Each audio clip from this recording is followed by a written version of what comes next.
Bom dia, irmãos.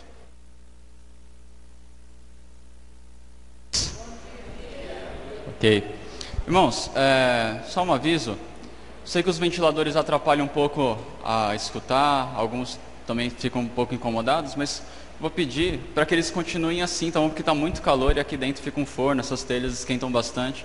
Então, se de repente alguém que está mais perto aí, do ventilador ficar incomodado, senta aqui mais na frente, porque até para a gente evitar que alguém passe mal aqui, porque realmente fica muito calor. Pessoal, hoje a gente vai dar início a um estudo que vai começar hoje e vai durar mais os próximos 4 domingos, que é no livro de Gálatas. E aí, depois disso, já é o nosso retiro. Então, espero que seja um tempo bem edificante para nós. Tem sido muito bom para mim estudar esse livro. E eu espero também poder compartilhar um pouco daquilo que eu tenho aprendido com os irmãos.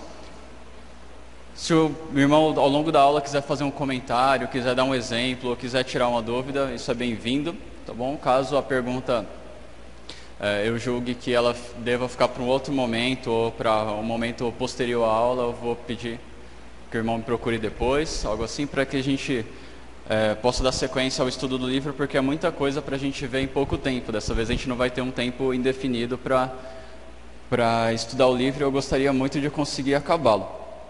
Mas não deixe de fazer sua pergunta, se você considera ela importante, ou seu comentário, se você acha que vai ser importante para todo o grupo, tá bom? Não quero inibir ninguém. Vamos orar por isso? Baixe sua cabeça, vamos orar. Senhor nosso Deus, obrigado por essa manhã, por esse dia tão bonito que o Senhor fez, e obrigado por podermos estar aqui juntos para estudarmos a Tua Palavra. Senhor, nos ajuda a entendê-la e a aplicá-la em nossa vida, nos dá coragem, nos dá discernimento para isso, também para compartilhá-la com outras pessoas. É o que nós oramos em nome de Jesus. Amém. Ok. Pessoal, para a gente estudar o livro de Gálatas adequadamente, não somente o livro de Gálatas, mas também qualquer outro livro, é importante a gente, antes de ir para o texto, entender algumas coisas.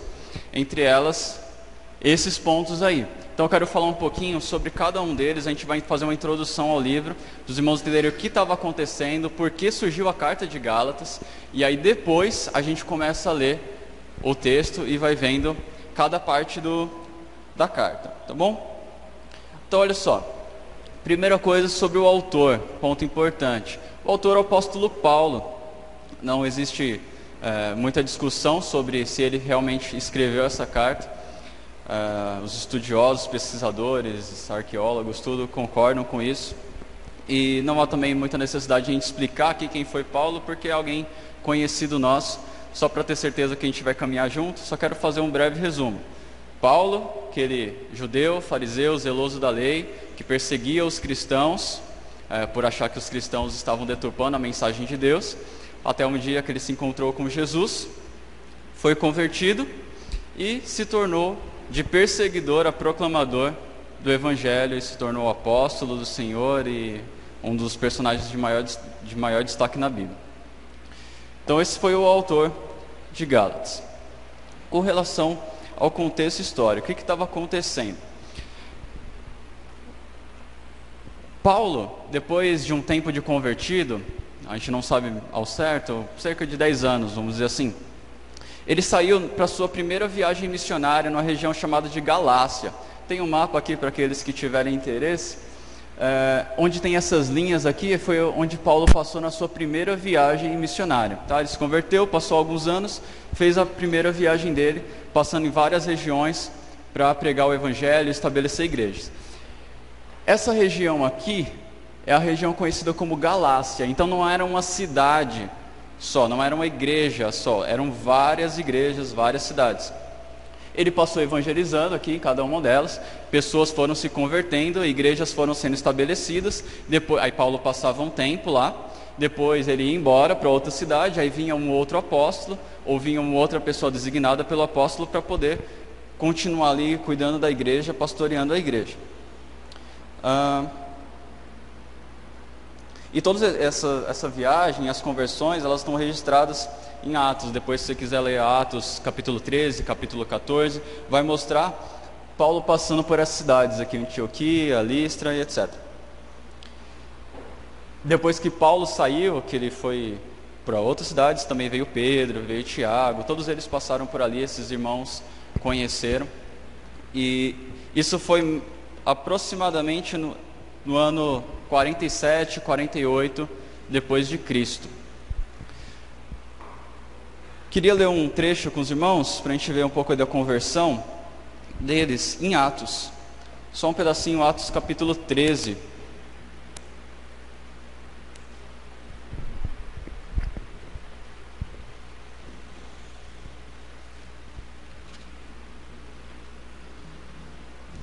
Atos 13, versículo 42 a 52.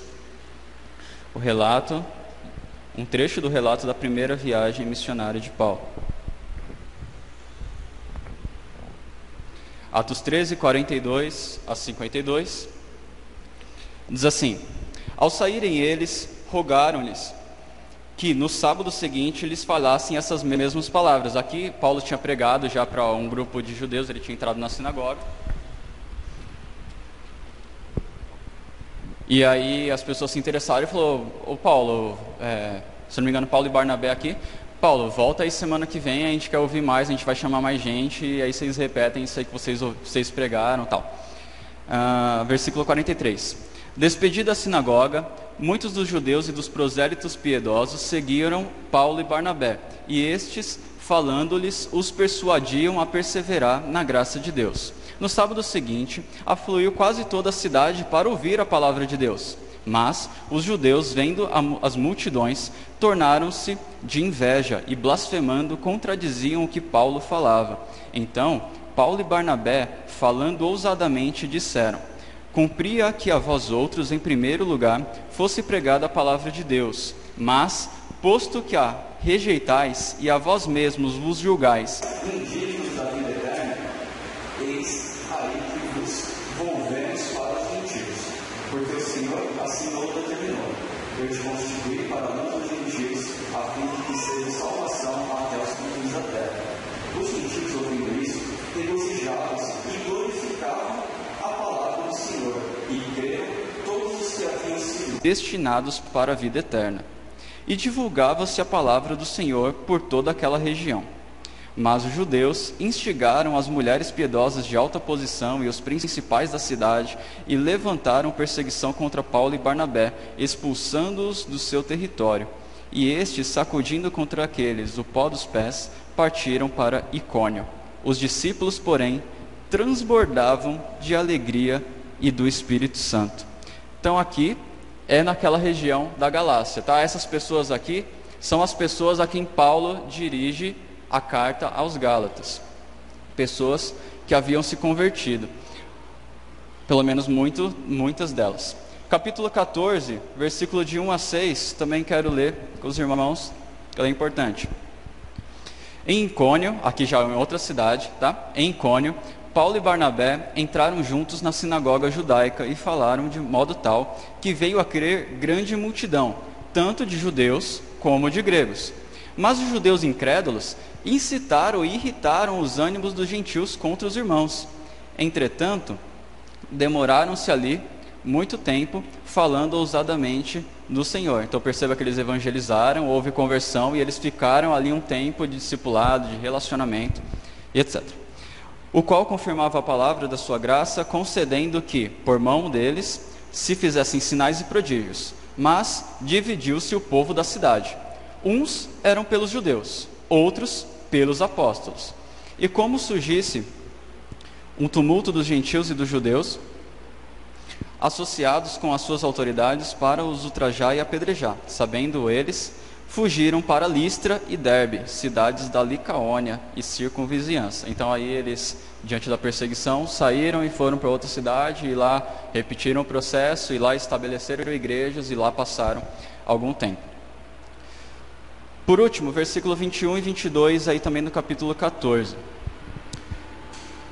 E tendo anunciado o evangelho naquela cidade e feito muitos discípulos, voltaram para Listra, Icônio e Antioquia, fortalecendo a alma dos discípulos, exortando-os a permanecer firmes na fé, e mostrando que através de muitas tribulações nos importa entrar no reino de Deus. Então o que aconteceu? Eles foram nessas cidades evangelizando, passando tempo, formaram igrejas. Depois eles voltaram pelas mesmas cidades, vendo se estava tudo bem, vendo se os irmãos estavam firmes na fé, e ali exortando eles a perseverar e alegrando o coração deles.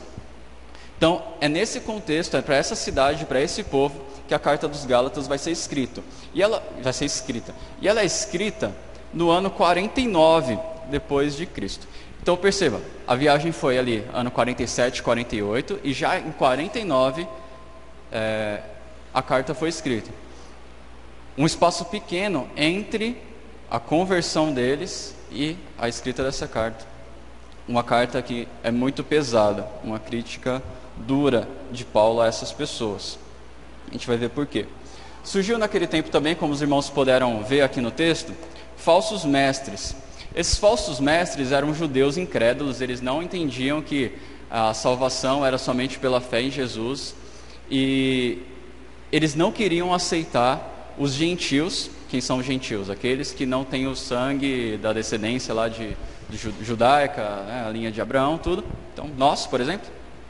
Eles não queriam aceitar que esse povo, que sempre viveu longe de Deus, agora estava sendo chamado de filho de Deus, de membro da comunidade de Deus, o povo de Deus. Eles não aceitavam isso. E havia alguns fatores para isso. Em parte era a incredulidade, a dureza do coração. Em parte era uma má compreensão da lei do Velho Testamento, que eles já tinham. E em parte era um zelo também pela lei, porque Deus havia estabelecido um padrão. Ele falou, quem quiser ser do meu povo vai ter que passar pela circuncisão, por exemplo, vai ter que se submeter aos ritos religiosos, às festas, os cultos, naqueles formatos, os sacrifícios, tudo mais, sacerdote, todo aquele sistema religioso. E isso para eles era essencial. Alguém que diz que crê em Deus e não quer se submeter àquilo, na verdade não tem nada a ver com Deus. Então eles queriam que os gentios, o problema deles não era tanto o gentil fazer parte do povo de Deus. O problema deles é que os gentios não estavam abraçando toda essa cultura judaica, toda essa tradição. Então eles falavam, eu não tenho comunhão com você. Não, mas eu creio em Jesus. Não, nada a ver isso aí. Você tem que se submeter igual a gente, igual nossos filhos e nossos antepassados, senão vocês não podem ser salvos. Então aí já vem uma distorção da lei, que é, além de exigir que eles fizessem aquilo para ter uma vida agradável a Deus, que a gente vai chamar de santificação, eles exigiam aquilo também para justificação. Vocês não podem ser salvos se vocês não se circuncidarem, não abraçarem os rituais judaicos e tudo mais. Coisa que a Bíblia nunca ensinou e que Paulo vai mostrar aqui nos Gálatas. Isso aí a gente pode ver em Atos capítulo 15, versículo 1. Que já foi, capítulo 15 já é depois que a carta de Gálatas foi escrita, tá? Mas aí é o mesmo contexto. Olha só. Alguns indivíduos que desceram da Judéia ensinavam aos irmãos, se não vos circuncidardes segundo o costume de Moisés, não podeis ser salvos. Então essa era a grande discussão da época. O que um gentio precisava realmente fazer para ser parte da comunidade de Deus, justificado, e segundo, o que ele precisa fazer para viver uma vida agradável a Deus, que é o que a gente vai chamar de santificação. Havia também, juntamente com nesse contexto aí, uma pregação contra Paulo. Esses judeus incrédulos, eles saíam nessas igrejas que foram formadas, persuadindo as pessoas, dizendo assim, olha, não ouve Paulo não, Paulo não é apóstolo coisa nenhuma, na verdade ele nem faz parte dos 12, a autoridade dele é menor, olha, esse cara aí, ó, eu conheço a história dele, ó, não ouve não, ele é louco, e começavam a semear esse tipo de ideia na igreja. E o problema foi que muitos crentes ficaram meio balançados, assim, poxa, será que eu creio mesmo naquilo que Paulo veio aqui evangelizar? Será que eu posso confiar naquele Paulo que veio aqui, dormiu na minha casa, passamos um bom tempo juntos aqui? E outros realmente falam assim, nossa, Senhor falso mestre, muito obrigado porque o Senhor abriu meus olhos e agora eu rejeito tudo aquilo que Paulo falou, nossa, que bom, e se deixaram circuncidar e etc. E aí é nesse contexto que Paulo escreve a carta aos Gálatas. Depois disso, entra aqui o capítulo 15, onde vai mostrar, a gente não vai ler, mas depois os irmãos quiserem ler, onde vai mostrar que os apóstolos convocaram um concílio, uma reunião, onde eles falam assim, pessoal, a gente tem que definir como que vai ser esse negócio, que está dando muita confusão. Então eles fizeram ali uma assembleia, onde a pauta era o que um gentil precisa fazer para ser povo de Deus.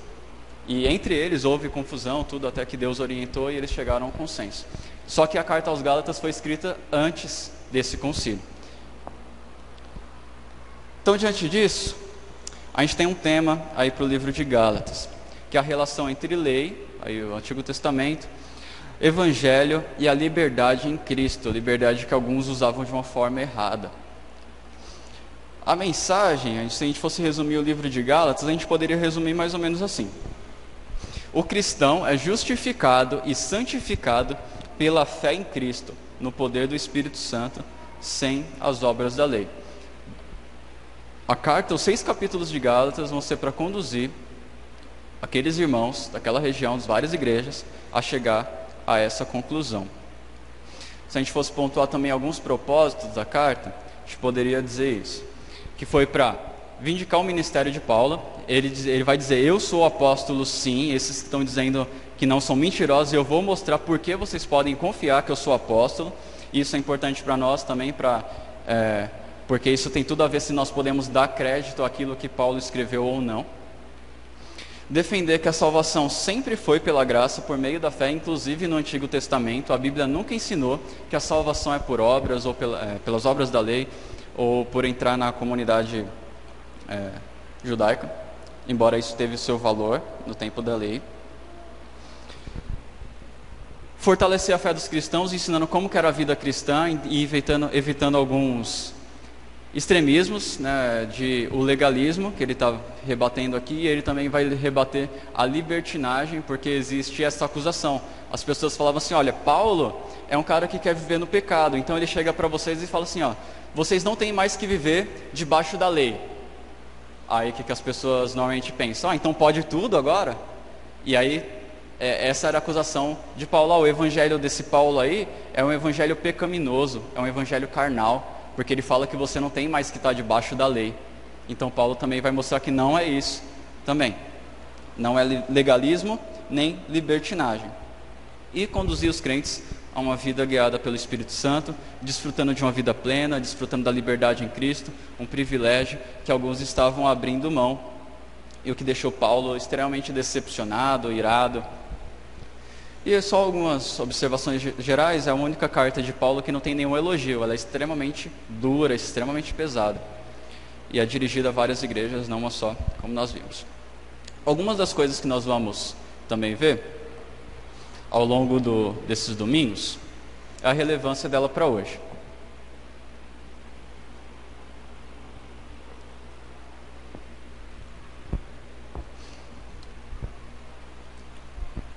Como, por exemplo, explicar o que significa a justificação pela fé, pela graça, e as implicações disso. Entender qual que é a relação entre o Antigo Testamento e o Novo Testamento, se é válido para hoje. Entender o que continuou, o que não continuou, um assunto que causa uma certa confusão. Perceber também que o plano de Deus é o mesmo desde o Éden, essa questão da salvação, a salvação nunca foi pelas obras da lei, e qual que é a relação que nós temos hoje com aquela promessa feita a Abraão, e como que o plano de Deus se desenvolveu, um pouco do que a gente já viu ano passado também, quando nós falamos sobre missões. Entender o que é uma vida norteada pelo Espírito, algo que também gera confusão, pessoas que falam que fizeram determinadas coisas movidas pelo Espírito Santo. Paulo vai dizer como a gente pode saber se nossa vida está sendo guiada pelo Espírito ou não.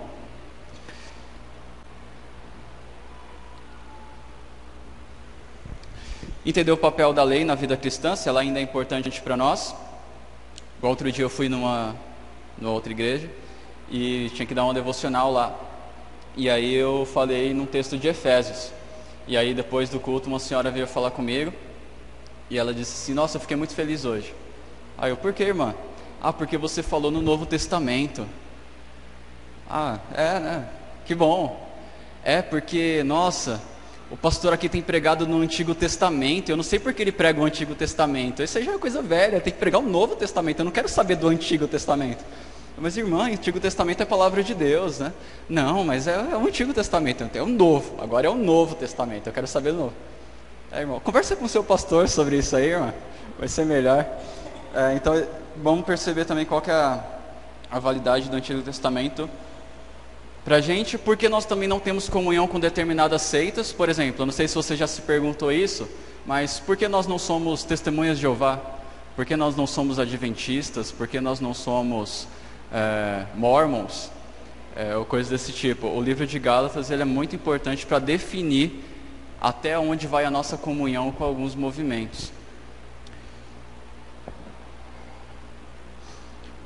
Outros objetivos: ter a cruz como nossa única esperança, esclarecer também algumas dificuldades. Alguns textos têm sido distorcidos hoje. Por exemplo, em Gálatas 3 vai falar: não há homem nem mulher, pois todos são um em Cristo.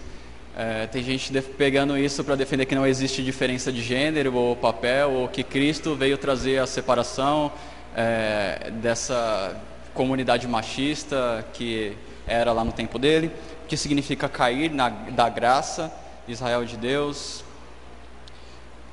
como lidar com a natureza pecaminosa e como nós podemos viver uma vida de temor, que é basicamente o que vai nortear a nossa vida cristã. Alguns termos importantes que a gente vai falar direto aqui no nosso estudo, nos próximos domingos. Justificação. Por justificação a gente quer dizer declarar alguém justo, isto é, declarar alguém sem culpa e por isso salvo. O que nos condena não é o ato do pecado, mas é a culpa do pecado. A justificação é o retirar da culpa. Então, quando nós cremos em Cristo, nós somos justificados. Isto é, toda a culpa é tirada de nós e colocada na cruz. Então, embora a gente ainda cometa o ato do pecado, isso não nos condena mais, porque toda a culpa foi retirada. Então, quando a gente fala de justificação, a gente está falando disso. Ok? É por isso que o nosso pecado não faz a gente perder a salvação, porque embora a gente cometa o ato, a culpa já foi tirada. Quando a gente fala em santificação, a gente está falando de um viver piedoso, um viver justo, a vida que agrada a Deus. O que Deus exige da minha vida hoje? Eu como cristão, como que eu vivo essa vida? Essa é a vida de santificação, o qual lá nesse contexto, eles falavam, para você viver uma vida piedosa, você tem que se submeter a todos os ritos judaicos, da lei. Fé, quando a gente fala de fé, a gente está falando da crença, de crer na salvação, por meio da cruz, crendo na ressurreição de Cristo, e que isso define a salvação, que é a graça de Deus, que não é pelas obras, tá? E lei, quando a gente fala de lei, nesse contexto aqui de Gálatas, vai ser mais especificamente as leis cerimoniais. Por que eu faço essa diferença? Porque na época lá do Antigo Testamento, a lei não era ali só os 10 mandamentos, tá? Havia 613 leis, se eu não me engano, e dentre essas 600 leis, tem 3 tipos. Havia leis civis, porque Deus não estava lidando simplesmente com a igreja, Ele estava lidando com uma nação. Então havia uma lei civil dizendo, por exemplo, olha, se você construir uma casa com um sobrado, você tem que colocar uma grade, porque se alguém pode subir ali, cair e morrer. Então, isso era parte da lei, era uma lei civil. Havia leis religiosas, que é, por exemplo, a circuncisão, os sacrifícios, os sacerdotes. E havia leis morais, que são aquilo que é certo, aquilo que é errado, aquilo que é imutável, que vale até hoje. O que mais se está enfatizando aqui no livro de Gálatas, quando se fala de lei, não é a lei moral, não é aquilo que é certo ou que é errado, que sempre vai ser certo e sempre vai ser errado, mas são as leis cerimoniais, as leis religiosas, circuncisão, etc. E aí, por último, para acabarmos aqui a nossa introdução, o livro de Gálatas eu dividi aqui em 8 partes, para ficar mais fácil da gente entender, e ao longo desses domingos a gente vai olhar cada parte dessa, tá? Cada bloco. Provavelmente não vai dar para a gente olhar cada versículo por conta do nosso tempo, mas a gente vai tentar olhar o máximo possível. Então, vamos abrir lá em Gálatas, quem ainda não abriu, capítulo 1.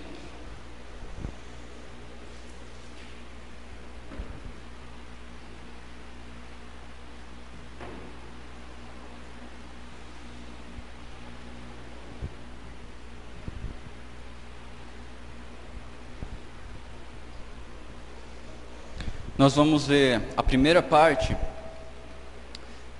que é o outro.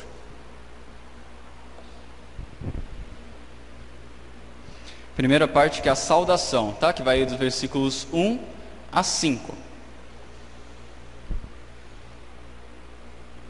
Diz assim: Paulo, apóstolo, não da parte de homens, nem por intermédio de homem algum, mas por Jesus Cristo e por Deus Pai, que o ressuscitou dentre os mortos, e todos os irmãos, meus companheiros, às igrejas da Galácia. Graça e paz, graça a vós outros e paz, da parte de Deus, nosso Pai, e do nosso Senhor Jesus Cristo, o qual se entregou a si mesmo pelos nossos pecados, para nos desarraigar desse mundo perverso, segundo a vontade de nosso Deus e Pai, a quem seja a glória pelos séculos dos séculos. Amém. Então repara aí no versículo 1, Paulo já começa a defender o apostolado dele. Logo de cara ele já começa a falar assim, quem está escrevendo sou eu, Paulo, aquele que estive com vocês, e eu que sou apóstolo sim, eu que sou apóstolo não da parte de homens, e nem por intermédio de homem algum, mas por Jesus Cristo. Então ele já começa deixando claro quem ele é, já refutando os falsos mestres. Depois ele vai dar no próximo bloco, no terceiro bloco aqui do nosso estudo, ele vai dar os motivos de por que a gente pode confiar que Paulo realmente é um apóstolo. Então aqui ele começa defendendo o apóstolo, e eu queria explicar um pouquinho sobre esse termo apóstolo, porque ele é importante. Foi importante naquela época, é importante para nós hoje, porque muita gente tem se dito apóstolo aí hoje em dia, né? Essa palavra apóstolo, ela tem dois usos na Bíblia. Um uso é um uso amplo,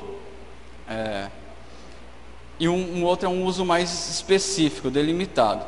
Se uso amplo é no sentido de um enviado, um mensageiro, alguém que foi enviado por outra pessoa com uma missão, com uma mensagem a fim de cumprir alguma coisa. Por exemplo, a gente vê em Filipenses, quando Paulo escreve, está aqui projetado o texto, ele falando de Epafrodito, ele diz: contudo penso que será necessário enviar-lhes de volta Epafrodito, meu irmão, cooperador e companheiro de lutas, mensageiro que vocês enviaram para atender às minhas necessidades. No escrito original disso está escrito apóstolo, aqui onde eu destaquei em negrito.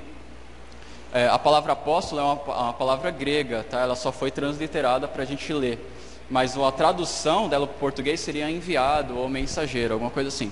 Então uma tradução mais literal seria Epafrodito, o apóstolo de vocês para suprir minhas necessidades.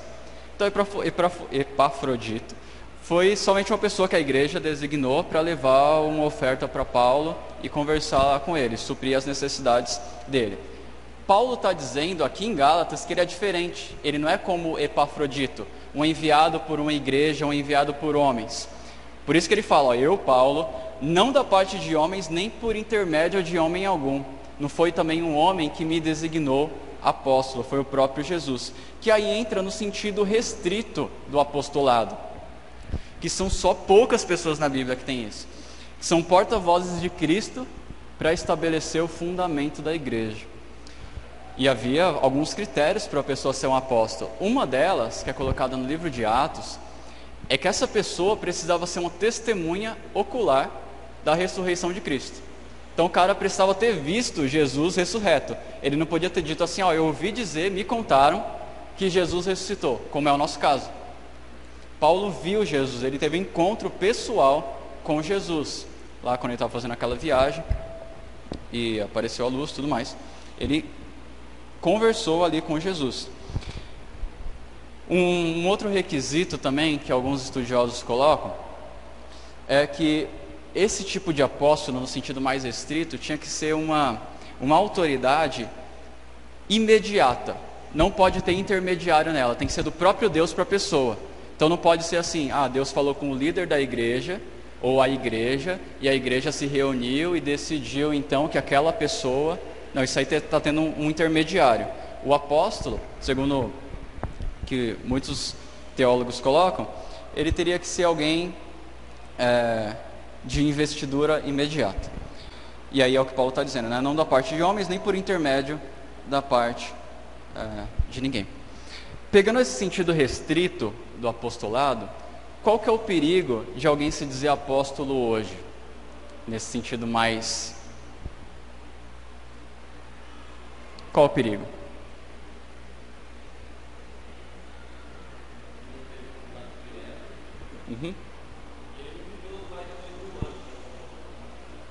Justamente. Mas vamos supor, eu falo assim, pessoal, agora não me chamem mais de pastor, tá bom? Me chamem de apóstolo. Qual que é o perigo disso? Estabelecer um novo fundamento. Justamente isso. Então, hoje, nesse sentido mais específico, não pode existir um novo apóstolo. Por quê? Porque o próprio Paulo disse em 1 Coríntios 3 que o fundamento do Evangelho já está colocado e agora cabe a cada um edificar sobre esse fundamento.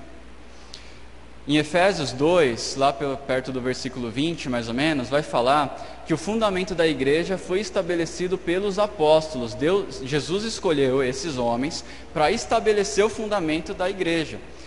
Fundamento que eu digo, questão doutrinária, tá? O que rege a igreja, o que é uma igreja, como a igreja, o que a igreja deve ou não fazer. Então alguém que se diz apóstolo nesse sentido de Paulo, se comparando com ele, ou de Pedro, de Tiago e outros, João, isso é um risco para a igreja, porque normalmente essas pessoas vão falar assim, olha, eu tive uma revelação de Deus. Por exemplo, eu estava vendo um vídeo essa semana, acho que o vídeo já é bem antigo, porque a notícia já é antiga, mas o vídeo eu só vi esses dias, de um apóstolo aí dos nossos tempos, um moreno que usa chapéu, ele falando, sem citar nomes, né? Ele falando que ele teve um encontro com Deus e que ele recebeu uma revelação onde no final do ano não eram para as pessoas darem o dízimo, mas eram para elas darem o trízimo, né? Alguns devem ter visto isso, porque é 10 do Pai, 10 do Filho e 10 do Espírito Santo, né? Qual o problema disso? Se ele dá isso como uma sugestão, beleza, se você quiser aceitar, eu vou fazer isso, né? Um sacrifício, uma oferta sacrificial, eu vou dar 30%, vou dar 50%, beleza. Agora, com essa força de eu recebi uma revelação, eu, apóstolo do Senhor, tive um encontro com Ele, e Ele me disse que agora não é mais isso, aquilo que nós sempre vivemos, agora é algo novo. Se você não fizer, pecado, você está indo contra Deus. Se você levantar a mão e falar assim, mas apóstolo, olha, aqui na Bíblia eu não estou vendo isso, eu não concordo. Olha, não, é porque Deus me revelou agora. Percebe as implicações disso, o problema disso?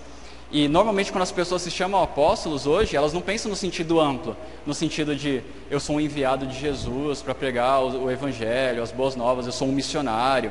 Elas normalmente não estão pensando nisso, pelo menos não esses mais famosos aí. Estão pensando em alguém que tem uma autoridade acima dos outros, alguém que tem um poder especial para estabelecer doutrina. E isso é muito perigoso, e isso a gente precisa rejeitar. Continuando aí, no versículo 2.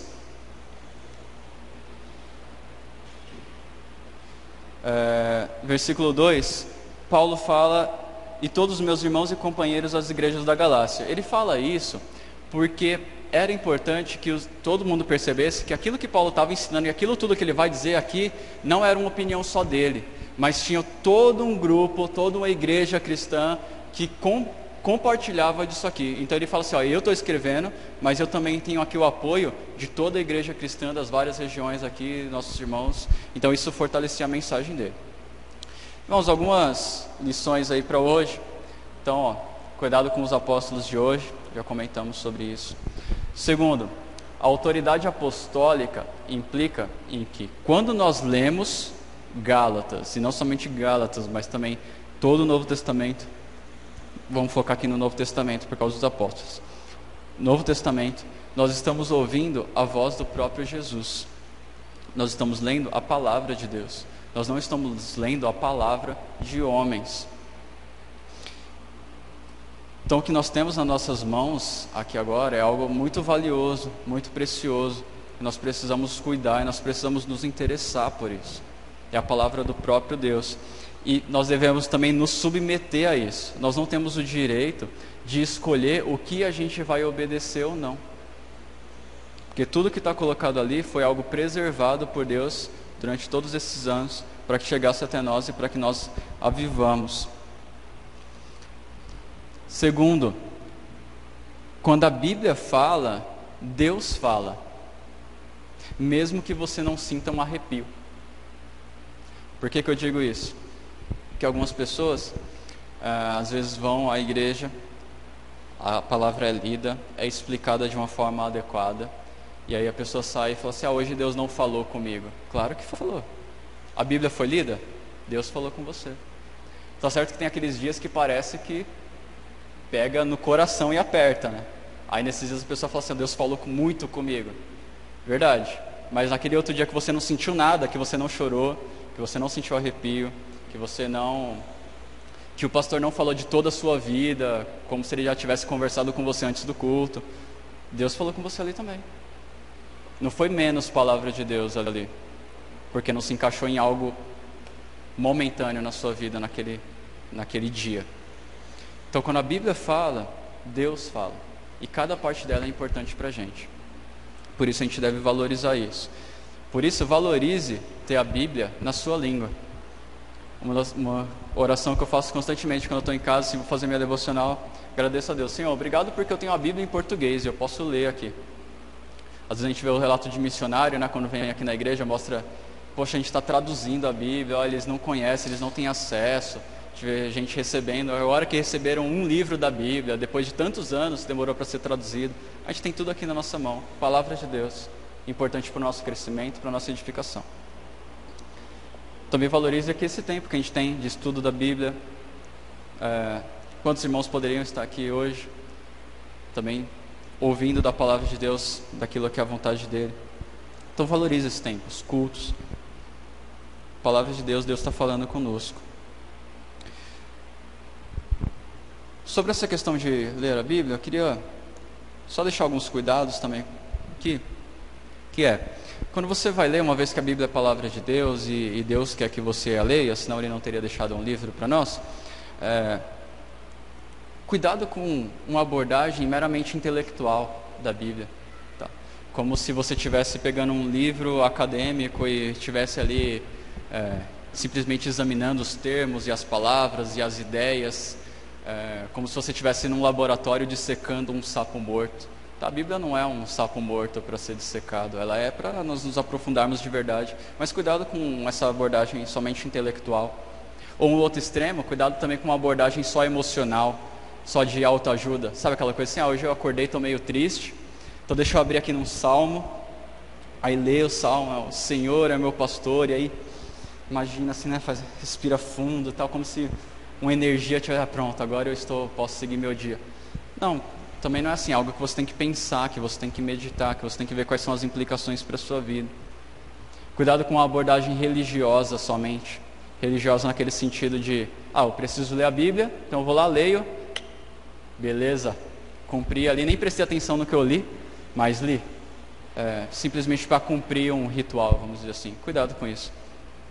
Cuidado também com a abordagem farisaica. A abordagem farisaica é quando você começa a ler, está lá lendo a Bíblia, nossa, se aquele irmão ler esse versículo aqui, nossa, eu vou falar para o pastor pregar isso aqui, nossa, aquele grupinho lá, vai ficar envergonhado, vou só ficar reparando neles. Nossa, esse aqui, se aquela irmã... E você? Tipo, julga os outros e não pensa em você. Então cuidado com isso aí, tá? Vá para a Bíblia com uma atitude devocional, uma atitude de consagração, sabendo, isso aqui é a palavra de Deus, que Ele preservou para que eu conheça a sua vontade. Então vá como um adorador que quer crescer com o Senhor. Eu não gosto de ler. Então aprenda a gostar, porque Deus deixou um livro para que a gente leia, tá bom? Continuando aí, finalzinho do versículo 3, versículo 4 e 5.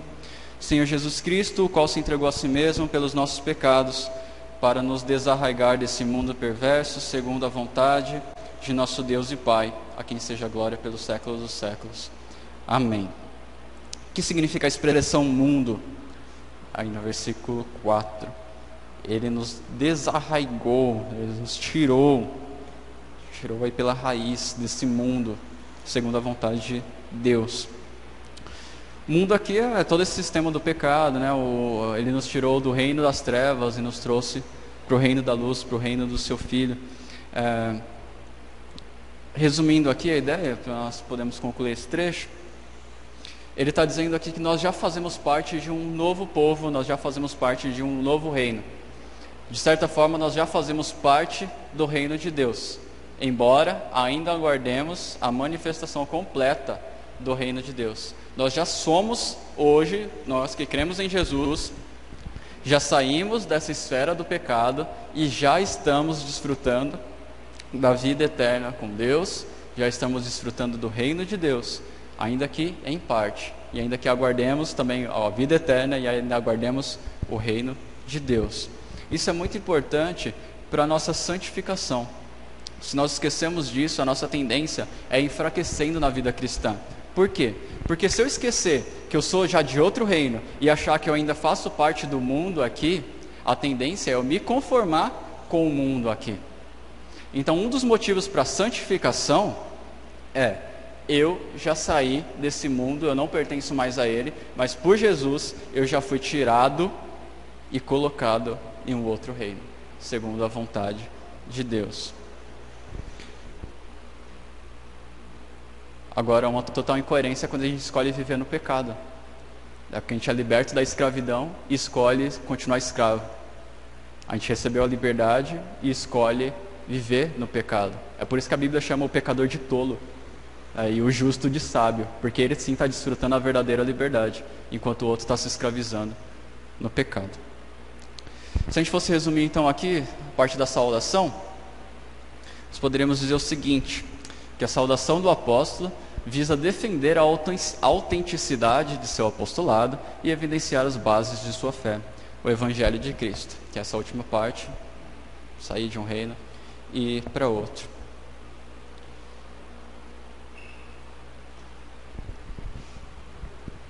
Segundo bloco aqui do livro, vai aí dos versículos 6 ao 9.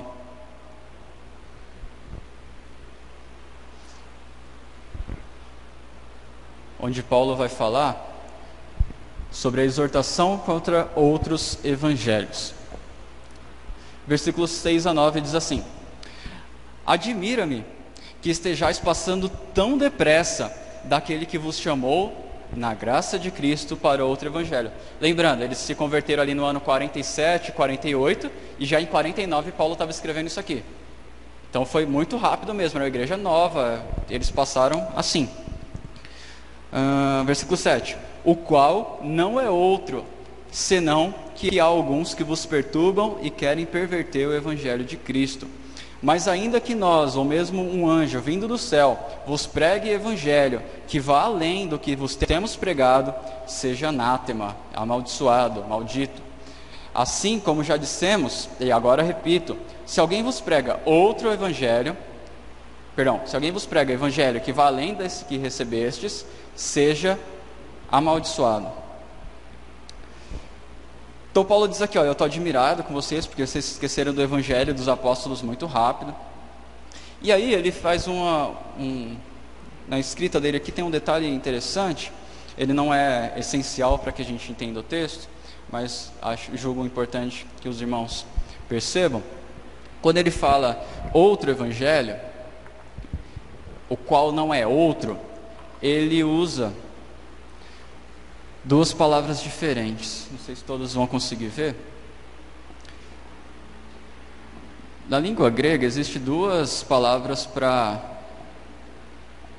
traduzidas como outro. A palavra allos e a palavra héteros.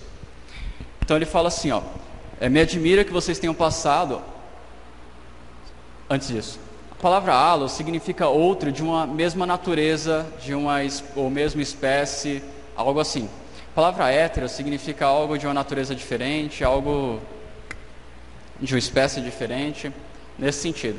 E ele fala: me admira que vocês tenham passado para outro evangelho, hétero, no sentido outro, bem diferente, o qual não é outro. Ele usa isso aqui. O qual não é igual, não é a mesma coisa que a gente está pregando. Lógico, isso não é essencial para a gente entender o texto, mas é importante para a gente tirar algumas conclusões aqui. Uma observação também. Quando Jesus fala lá em João: eu estou indo embora, mas eu vou enviar outro Consolador. Ele usa a primeira, um outro de natureza igual. É nesse sentido. Isso é importante para a gente ver também a questão da divindade do Espírito Santo. Só um parênteses. O qual não é outro. Beleza. Quais são algumas lições que a gente pode tirar com base nisso aqui que Paulo está falando? Primeiro, não existe boas novas fora de Cristo. Não existe salvação fora de Jesus. Ninguém pode ser salvo senão pelo Evangelho. A mensagem de Cristo é uma mensagem extremamente radical. E por causa dessa mensagem muitos são perseguidos. São tidos como fundamentalistas, porque é exclusivista, né? E aqui cabe a gente uma reflexão também sobre a importância de missões. Ninguém pode ser salvo se não ouvir o nome de Cristo. Paulo vai falar isso também em Romanos, né? Como crerão daquele de quem nada ouviram? A resposta é: não dá. Não dá para crer em quem eles nunca ouviram. Algumas pessoas vão usar isso com a acusação de que Deus é um Deus mau, um Deus injusto. Não sei aqui quantos acompanham, mas de vez em quando eu abro a minha página do YouTube, tem lá uma divulgação de um vídeo, por exemplo, do pessoal chamado, de uma página lá, um grupo chamado Porta dos Fundos. E eles fazem muitos vídeos contra Deus, contra a religião em geral. E um desses vídeos, eles justamente colocavam um personagem se fingindo de Deus e uma outra pessoa, que seria uma pessoa comum da Terra, e Deus dizia para essa pessoa assim: olha, você não é salvo porque você não me conheceu, então a religião verdadeira era minha e você servia a um outro, então por causa disso você vai para o inferno. E aí começava aquela palhaçada toda: não, mas eu te servi, não, mas por quê e tudo, tirando um sarro, mostrando assim: olha, se é assim, então Deus é injusto. Por quê? Porque existe muita gente morrendo hoje que nunca ouviu falar de Jesus. Isso é uma verdade. Tem gente morrendo agora que não teve a oportunidade de ouvir falar de Jesus. A questão é: Deus é injusto por não salvar essas pessoas, por não dar a elas uma oportunidade? E a resposta é não. Por quê? Porque as pessoas que argumentam isso, de Deus é injusto, olha só, tá vendo, sua religião, não sei o que lá, querendo defender ou que não existe Deus, ou que todas as religiões são verdadeiras, elas partem do pressuposto que o homem é merecedor de alguma coisa. Então elas falam assim: olha, tem aquela pessoa lá, no outro canto do mundo, que serve o outro Deus, que não ouviu falar. O que ela merece de Deus?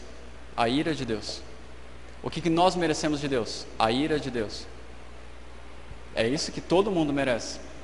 E todos são pecadores, indesculpáveis, é o que vai dizer em Romanos 1, né? Todos têm o conhecimento de Deus, porque a natureza dá testemunho de Deus, mas as pessoas não o buscam. Por isso todos são indesculpáveis. Então quando você ouvir alguém com esse argumento, quando você for evangelizar alguém e dizer: só por Jesus existe salvação, e essa pessoa colocar isso para você, de então é injusto porque muitas pessoas não ouviram, faz ela refletir sobre o que o homem merece realmente de Deus. E a conclusão, o que a Bíblia vai mostrar, é nada. Por isso Deus não é injusto. Se Ele condenasse a todos, Ele não seria injusto. Então a salvação dele para a gente, e se a salvação chegou aqui para a gente hoje em Serra Negra, isso é graça. Não é justiça, é graça. Essa é a diferença. Segunda lição: desprezar o Evangelho é desprezar uma pessoa. Por quê? Porque isso aí ele diz no versículo 6,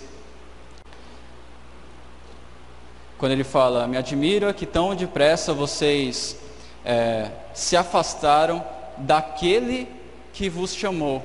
Ou seja, eles não estavam registrando simplesmente uma ideia, não era simplesmente um conceito, eles estavam rejeitando uma pessoa, eles estavam rejeitando o próprio Cristo. Só um parênteses aqui, algo que nós já falamos quando falamos sobre evangelismo. Então, quando você vai evangelizar alguém, quando você vai apresentar o evangelho, não tenha medo que essa pessoa rejeite a você. Porque se ela disser não, ela não está rejeitando você, ela está rejeitando a Jesus. Ela está rejeitando uma pessoa, o evangelho. Não está rejeitando a mim ou a você. Terceira lição: rejeitar o ensino apostólico é perverter a mensagem de Cristo. Versículo 7 diz isso aí: o qual não é outro, senão que há alguns que vos perturbam e vos querem perverter o evangelho de Cristo. Acrescentar qualquer coisa além de justificação e santificação pela fé em Cristo é tornar a mensagem um outro evangelho, o qual não é outro, o qual não é boa nova, porque não existe boa notícia senão essa que nós temos aqui, senão Jesus. Todo o resto é má notícia, porque todo o resto leva o homem à condenação. E é isso que Paulo está querendo alertar eles aqui, ó. Vocês estão escolhendo um caminho que não traz salvação nenhuma. Não é outro evangelho, não é outra boa notícia.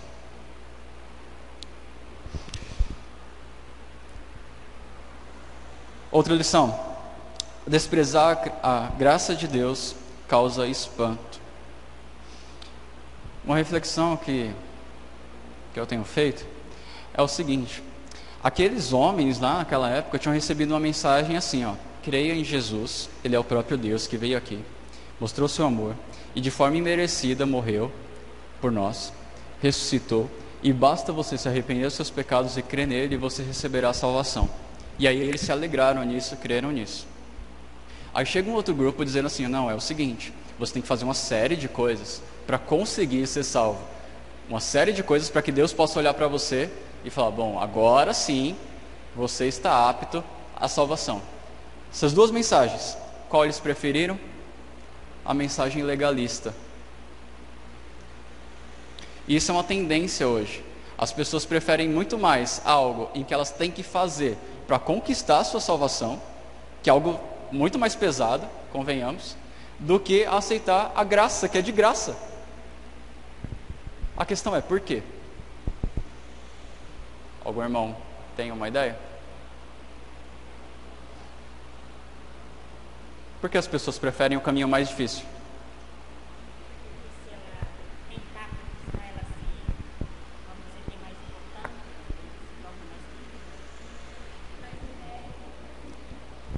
Os irmãos que falaram, né? Porque ela se torna mais importante, né? Porque ela vai se sentir mais, porque ela traz um mérito para si. Eu acredito que é algo por aí. A pessoa quer ter algo onde se segurar e dizer: eu mereço, eu fiz por merecer. Exatamente, eu conquistei. Diferente da graça. A graça humilha a gente. O evangelho humilha a gente. Porque ele fala assim, ó: não tem nada que você possa fazer para ser aceito diante de Deus. Você tem que se dobrar diante dele e pedir: por favor, me perdoa. E aí você vai ser perdoado e de graça vai ser abraçado. Quer dizer que não tem nada que eu possa fazer, nada. Não tem nenhuma boa obra que eu possa fazer, não. Você é totalmente mal, totalmente reprovável. Olha o evangelho. É por isso que é difícil, assim, alguém ser simpático ao evangelho sem crer nele. Normalmente essas pessoas não entenderam o evangelho. Porque o evangelho diz a salvação miserável e pecadora. Nada de bom em você que possa chamar a atenção de Deus. Nossa, que mensagem bonita. Eu não creio, mas que mensagem bonita. Tipo, cara, acho que você não entendeu então. Porque se você entendeu de verdade o que isso significa, ou você ia se dobrar chorando, pedindo perdão, ou você ia me odiar agora, porque eu estou te ofendendo muito. Por isso que Paulo fala assim, ó: eu me admiro quão rápido vocês saíram da graça de Deus para uma mensagem legalista. Vocês estão querendo mérito? Como vocês são orgulhosos. Por isso que um crente orgulhoso é um total incoerência. Crente orgulhoso é um negócio que não deveria existir.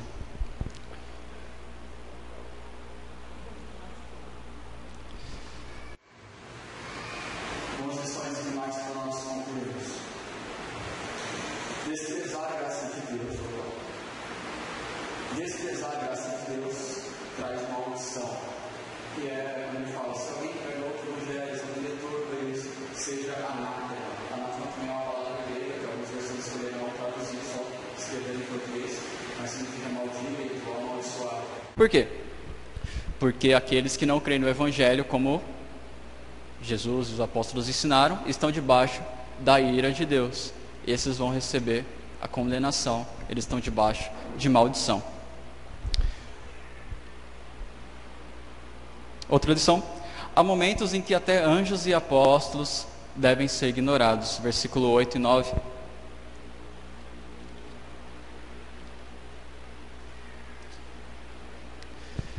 Mas ainda que nós, ou mesmo um anjo vindo do céu, vos pregue evangelho que vá além do que vos temos pregado, seja anátema. Assim como já dissemos, e agora repito, se alguém vos prega evangelho que vá além daquele que recebestes, seja anátema.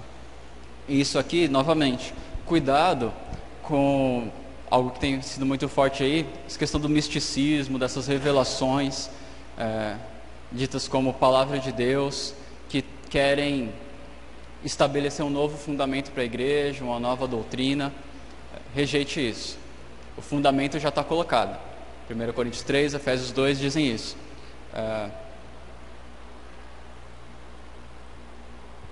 Então, qualquer pessoa que ele coloca aqui até numa forma meio hiperbólica, exagerada, dizendo, até mesmo se um anjo aparecer para você e falar algo diferente, rejeite.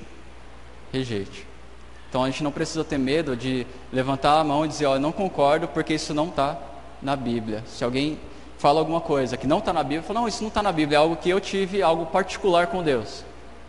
Rejeita. Você está querendo colocar um novo fundamento, uma nova doutrina para a igreja? Não. E quando eu digo dessas novas doutrinas, eu estou querendo dizer não. Eu estou querendo dizer essa questão que tenta abraçar toda a igreja, tá? Todo o povo de Deus. Se chegasse aqui e falasse, irmãos, tive uma revelação de Deus, onde agora a gente não deve mais se congregar na igreja, cada um deve fazer seu culto em casa, e os maridos vão celebrar a ceia com seus filhos, tudo mais, porque Deus me revelou que tem que ser assim. Calma aí, o fundamento não está dizendo isso aqui. Então pode olhar para mim e falar, Yuri, que você seja amaldiçoado. Tá?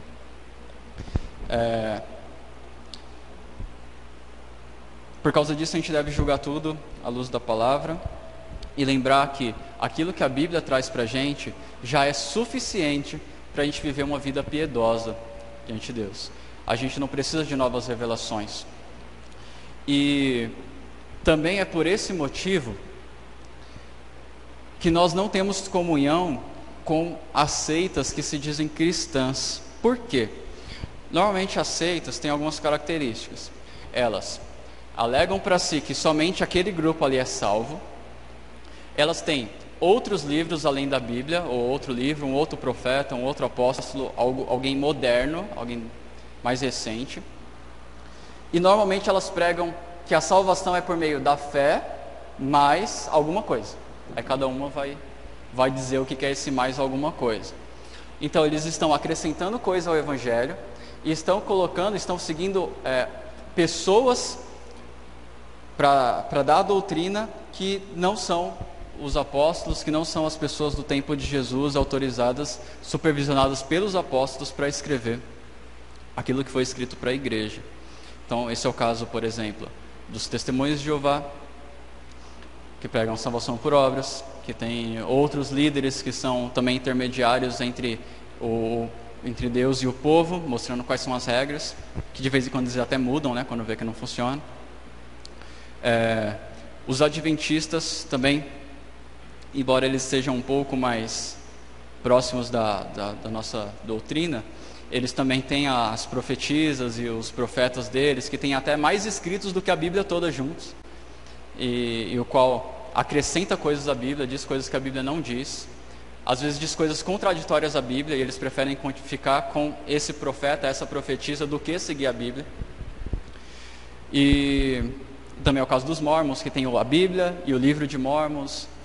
Então, por esses motivos, a gente, e outros ainda, né, tem muito mais, mas se limitando aqui ao texto, por esse motivo a gente não tem comunhão com as seitas, nós não os consideramos irmãos no sentido geral.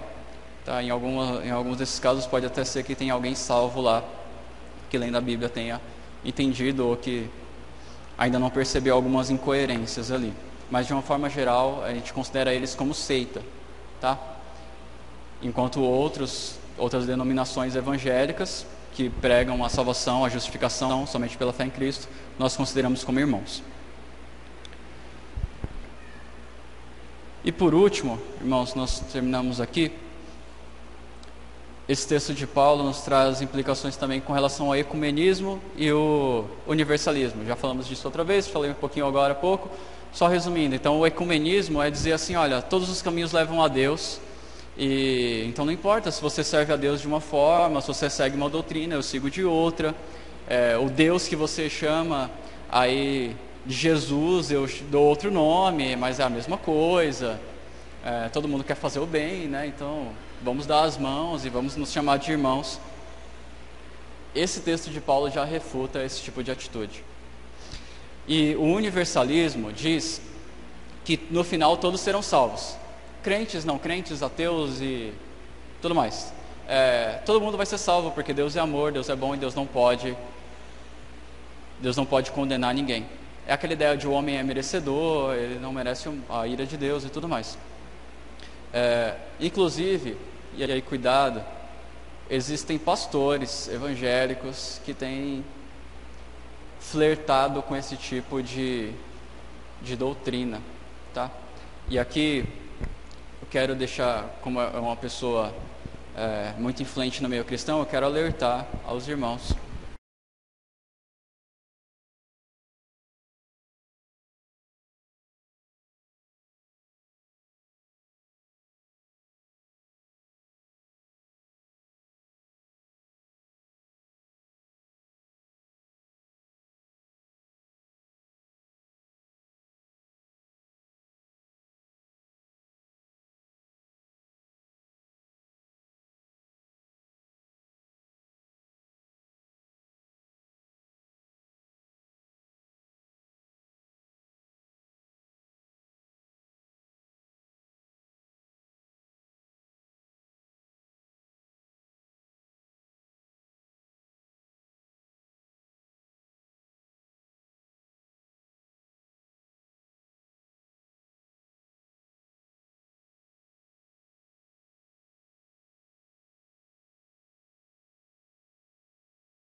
Isso, tanto o universalismo, ele não fala isso com clareza, né? Porque ele sabe que se ele falar isso com clareza, ele vai ser muito atacado.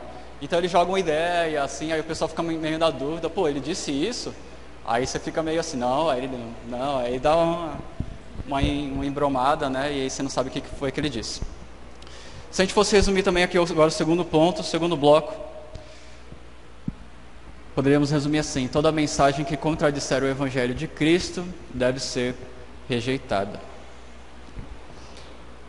Irmãos, a gente vai parar o nosso estudo por aqui.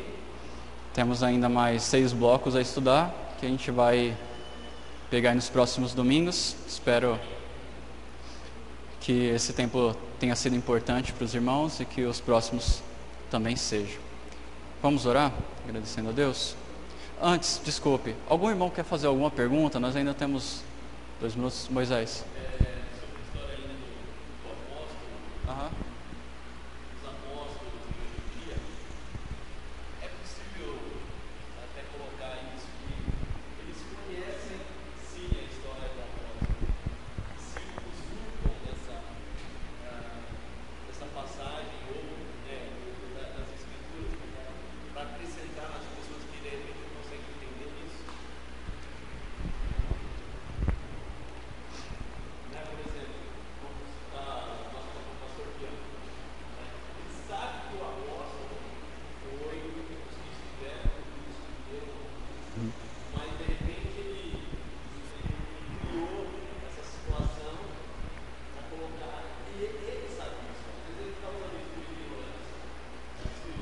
É possível. A pergunta do Moisés, então, é: esses apóstolos, eles são ignorantes ou eles fazem isso de má fé, né? Sabem a verdade, mas fazem isso de má fé.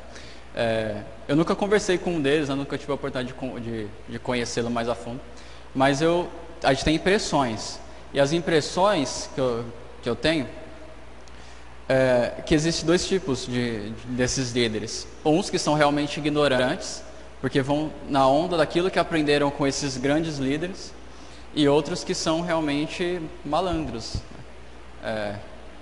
que querem realmente se aproveitar do povo, tanto que você vê que eles não usam isso para glorificar a Deus, eles usam isso para glorificar o seu nome, para construir o seu reino e para enriquecer, né? Então, você vê que não tem piedade aí, não tem devoção.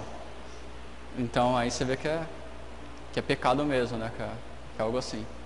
Pelo menos essas são as impressões que a gente tem quando vê as coisas que acontecem. Algum irmão mais? Não? Vamos orar então? Joel, você pode orar para nós, por favor? Senhor, nosso Deus e Pai, nós te glorificamos por essa oportunidade de estarmos aqui, Senhor. Muito obrigado por esse estudo, Senhor, que nos leva a refletir muitas coisas, Pai. Obrigado, Senhor, pela palavra que o Senhor conservou até os nossos dias para nos guiar, Senhor. E pedimos a Ti, Senhor, que o Senhor nos ajude a viver, Senhor Jesus, a permanecer na Tua palavra e não desviar nem para a direita nem para a esquerda, Senhor. Que possamos ter uma consciência limpa diante de tudo isso, Senhor. Muito obrigado pela vida do Yuri, que o Senhor continue lhe dando sabedoria para também edificar a Tua igreja, Pai. Te agradecemos pelo dia de hoje, em nome de Jesus. Amém, Senhor.